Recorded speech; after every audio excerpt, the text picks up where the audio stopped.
బంధువులు, రక్త సంబంధులు, కుటుంబం, స్నేహితులు, బలగం, సొసైటీ ఎంత ఇంపార్టెంటో ఈ వీడియో మనకి నేర్పిస్తుందండి.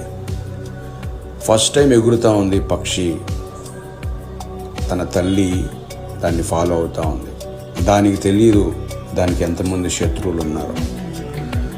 శత్రువు వచ్చింది, దాన్ని అటాక్ చేసింది. అటాక్ చేయగానే దాని తల్లి ఊరుకోలేదు, దాన్ని ఫాలో అయింది.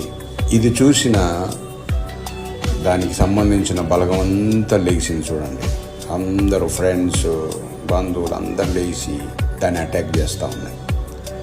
దానికి వేరే ఆప్షన్ లేక దాన్ని వదిలేసి వెళ్ళిపోయింది. చూడండి, ఒంటరిగా ఉంటే ఎంత ప్రాబ్లం అయ్యేదో. అందుకే బంధువులు, స్నేహితులు, రక్త సంబంధులు, బలగం అనేది చాలా ఇంపార్టెంట్. అయితే బాధాకరమైన విషయం ఏంటంటే ఈ రోజుల్లో ఒకరంటే ఒకరికి పడకుండా పోయింది.